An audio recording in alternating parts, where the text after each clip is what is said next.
तो एपिसोड 9 के स्टार्टिंग में हम किडनैपर को एक मैसेज देखते जिसे देख करके वो बहुत ज्यादा खुश हो चुका था। उसे किसी ने मैसेज में पैसों से भरे हुए बैग की फोटो भेजी थी, जिसको देख करके शायद वो फिर से लालच में आ गया। कहानी प्रेजेंट में शिफ्ट होती है, जहाँ पर फॉरेंसिक की टीम डॉक्टर हा के आसपास चेकिंग कर रही थी। वहाँ पे दो सिख कांग तेजू से सवाल जवाब करने लगता है। तभी वहाँ पे डायरेक्टर को और सेयून आ जाते हैं। डायरेक्टर को डॉक्टर हा को देखने की जिद करते हैं, लेकिन दोसिक उन्हें रोक देता है क्योंकि वो क्राइम सीन पर नहीं जा सकते थे। कांग तेजू डायरेक्टर को देख के थोड़ा गुस्से में आ जाता है। वो दोसिक को बताता है कि आपको डॉक्टर हा के बारे में जो कुछ भी जानना है आप डायरेक्टर को से पूछ लो, उन्हें डॉक्टर हा के बारे में कुछ ज्यादा ही पता है। ये सुनकर डायरेक्टर को कांग तेजू को गुस्से से देखते और बाद में वो दोसिक से बात करके वहाँ से चले जाते हैं। दोसिक कहता है कि अगर हमें इस मर्डर की इन्वेस्टिगेशन करनी है तो हमें सीसीटीवी फुटेज को देखना होगा। सेयून उसके साथ सीसीटीवी फुटेज देखने के लिए चली जाती है, जहाँ दोसिक नोटिस करता है कि मरने से पहले डॉक्टर हा डॉक्टर चा से मिले थे और डॉक्टर चा ने उन्हें कुछ कहा था। इसके बाद दोसिक डॉक्टर चा के कैबिन में जाता है, उस वीडियो के बारे में सवाल जवाब करने लगता है। पहले तो ठीक जवाब दे देती है। दोसिक से ये भी कहती है कि अगर आपको कोई भी हेल्प चाहिए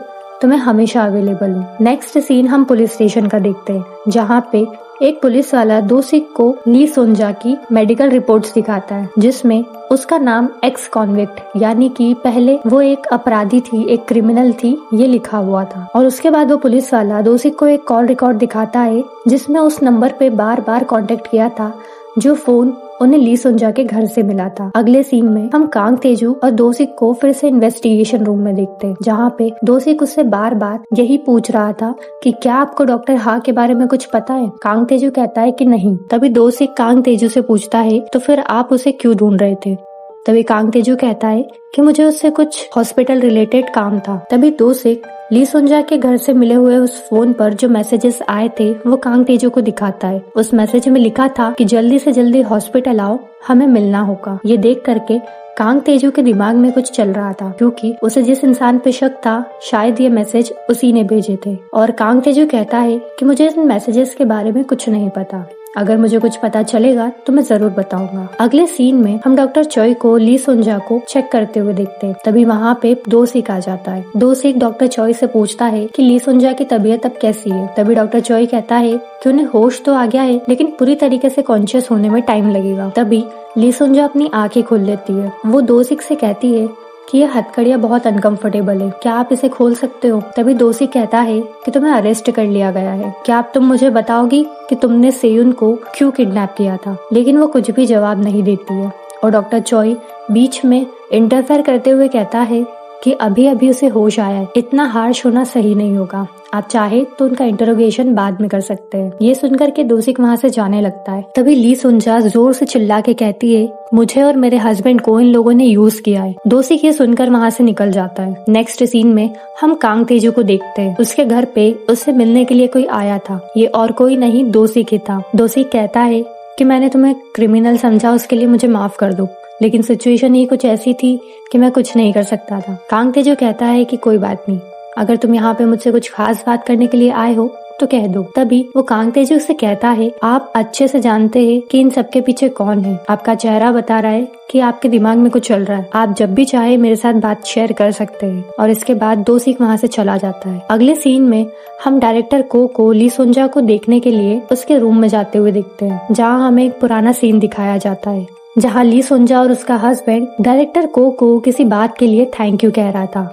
और डायरेक्टर को भी उनसे स्माइल से बात कर रहे थे। इसके बाद हम हॉस्पिटल में डायरेक्टर्स की मीटिंग को होता हुआ देखते हैं, जहाँ पे डायरेक्टर को कुछ कह रहे थे। कांग तेजू बीच मीटिंग में आकर सबको सॉरी कहता है लेट आने के लिए। उसके बाद डायरेक्टर को कहते हैं कि आप में से कोई ऐसा है जो उस क्रिमिनल को असिस्ट करना चाहेगा। तो वहाँ बैठा कोई भी डॉक्टर हाथ नहीं उठाता। तभी डायरेक्टर को ये रिस्पॉन्सिबिलिटी डॉक्टर चॉय को दे देते हैं। तभी कांग तेजू बीच में कहता है कि एक नॉर्मल से फिजिशियन को इतना बड़ा केस देने की क्या जरूरत है, मैंने उसकी सर्जरी की है, क्या ये केस मैं हैंडल कर सकता हूँ। और डायरेक्टर को जिस तरीके से कांग तेजू को देखते हैं ऐसा लगता है जैसे कांग तेजू ने कुछ बहुत ही बड़ी बात कह दी हो, पर कांग तेजू का पॉइंट यहाँ सही था। अगले सीन में कांग तेजू ली सोंजा से मिलने जाता है। एपिसोड 8 में हमने किम ग्योंगे का नाम सुना था। ये किम ग्योंगे और कोई नहीं ली सुनजा ही है। कांग तेजू किम ग्योंगे से मिलने के लिए उसके रूम में आता है और उसे बताता है कि अब से मैं ही तुम्हें असिस्ट करूंगा। तभी किम ग्योंगे कहती है तुम मुझसे बस यही कहने आए हो या और भी कुछ सवाल पूछ रहा है। कांग तेजू से पूछता है कि अब तुम मुझे साफ साफ बता दो कि आखिर तुम डायरेक्टर को कैसे जानती हो। तभी किम ग्योंगे कहती है कि बहुत टाइम पहले मैं इसी हॉस्पिटल में एक क्लिनिकल ट्रायल के लिए आई थी, जिसमें मेरा नाम पहले तो लिस्ट में ऐड कर लिया गया था, लेकिन बिना मुझे कुछ बताए मुझे उस लिस्ट से हटा दिया गया। किम ग्योंगे को लगता था कि शायद वो पहले क्रिमिनल थी, इस वजह से उसे क्लिनिकल ट्रायल से निकाल दिया गया। ये सुन के कांग तेजू वहाँ से निकल जाता है और वहाँ से निकल के वो हॉस्पिटल के लेबोरेटरी में जाता है, जहाँ वो उस क्लिनिकल ट्रायल की रिपोर्ट्स और डॉक्यूमेंट्स को देखना चाहता था, लेकिन वहाँ पे कुछ भी नहीं था। जब वो वहाँ से निकलता है उसे डॉक्टर चोई मिलता है। डॉक्टर चोई उसे पूछता है कि आप यहाँ क्या कर रहे थे। तभी कांग तेजू कहता है मुझे कुछ काम था इसीलिए आया था। इसके बाद वो सेयुन से कहता है कि क्या तुम अपने डैड के डॉक्यूमेंट्स में देखकर मुझे बताओगी किसी क्लिनिकल ट्रायल के बारे में। सेयुन पूछती है कि क्या तुम्हें सच में लगता है कि मेरे डैड इन सब में इन्वॉल्व है। तो कांग तेजू से कुछ जवाब नहीं देता। सेयुन उससे पूछती है कि अगर मैंने ये सब कुछ किया फिर भी तुम मुझे कुछ भी नहीं बताओगे। कांग तेजू फिर अपनी नजरें नीचे करके ना में जवाब करता है। सेयुन ये सुन के थोड़ा सा दुखी हो जाती है और वहाँ से चली जाती है। जब वो पीछे पलट के देखती है, कांग तेजू डॉक्टर चा म्यूंग ही के साथ में जाता हुआ दिखता है और उसे ये देखकर बिल्कुल अच्छा नहीं लगता। नेक्स्ट सीन में हम किडनैपर को एक हार्डवेयर शॉप से कुछ सामान खरीदते हुए देखते हैं, जहां वो शॉप का ओनर टीवी पर उस क्रिमिनल यानी नो मान ही की वाइफ के बारे में सुन रहा था और उस न्यूज को देखने के बाद वो शॉपकीपर उसकी वाइफ के बारे में उल्टा सीधा कहने लगता है। वो किडनैपर उसे उस सामान के पैसे देने वाला था, लेकिन जब वो सुनता है कि वो ओनर उसकी वाइफ के बारे में गलत कह रहा है तो वो उसको जान से मार देता है। अगले सीन में हम सेयुन को उसके डैड के कैबिन में आते हुए देखते हैं, जहां वो अपने डैड के लिए चाय लेकर के आई थी और देख लेती है कि वो अपने सीक्रेट डॉक्यूमेंट्स कहाँ रखते हैं और रात को देर से आकर के वो उस जगह से उनकी सीक्रेट फाइल निकाल करके सारे डॉक्यूमेंट्स की फोटो खींच लेती है। तभी वहाँ डायरेक्टर को आ जाते हैं और सेयुन कहती है कि मैं तो यहाँ बस चाय के कप लेने के लिए आई थी और वहाँ से निकल जाती है। ये देख करके डायरेक्टर को थोड़ा शक होता है। अगले सीन में हम सेयुन को डॉक्टर चा से बात करते हुए देखते हैं, जो पहले उसकी तबीयत के बारे में पूछती है और बाद में कहती है और बाद में कांग तेजू के बारे में बात करने लगती है। वो कहती है कि कांग तेजू आजकल बहुत ज्यादा कंफ्यूज और उदास रहने लगा है। मैं चाहती हूँ कि आप एक बार उससे बैठ करके बात करें। तभी सेयुन को लगता है कि शायद कुछ ऐसी बातें हैं जो कांग तेजू ने उसे नहीं बताई, लेकिन चा म्यूंग ही को बता दी।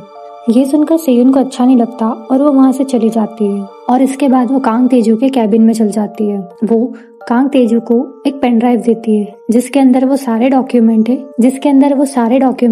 जो उसने अपने फादर की डेस्क से चुराए थे और वहाँ से जाने लगती है। तभी वो वापस आती है और कांग तेजू से कहती है कि ऐसी कई सारी बातें हैं जो तुमने दूसरों को बताई है, लेकिन तुमने मुझसे बात करना जरूरी नहीं समझा।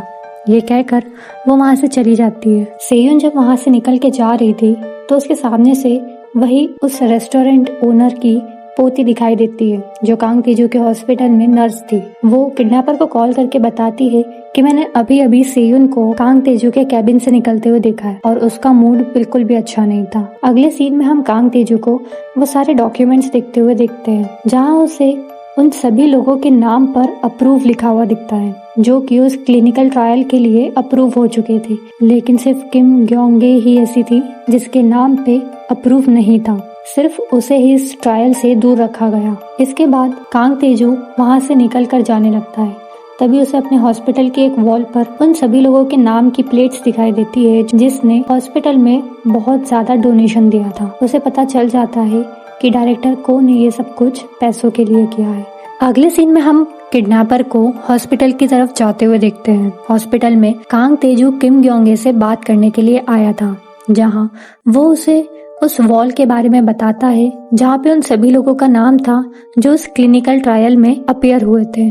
कांग तेजू किम ग्योंगे को बताता है कि वो सभी लोग हैं जिन्होंने हॉस्पिटल को बहुत सारा डोनेशन दिया था। किम ग्योंगे कांग तेजू से कहती है कि उसे बताया गया था कि वो एक एक्स क्रिमिनल है और इसीलिए उसे इस क्लिनिकल ट्रायल से बाहर निकाला जा रहा है। तभी कांग तेजू कहता है कि तुम्हें ये बात किसने कही थी, और इसका जवाब किम ग्योंगे अभी नहीं देती है। किम ग्योंगे से बात करके कांग तेजू बाहर आता है और तभी उसे डिटेक्टिव का कॉल आता है। उस फोन को रिसीव करने के बाद में वो तुरंत सेयुन के कैबिन की तरफ भागता है, जैसे सेयुन पर कोई खतरा आने वाला हो। तभी हम सेयुन को पार्किंग में देखते हैं, जो घर जाने के लिए अपनी कार लेने आई थी, और तभी उसके सामने वो किडनैपर एक हथौड़ा लेकर के आ जाता है और फिर से उसे मारने के लिए उसके पीछे भागता है।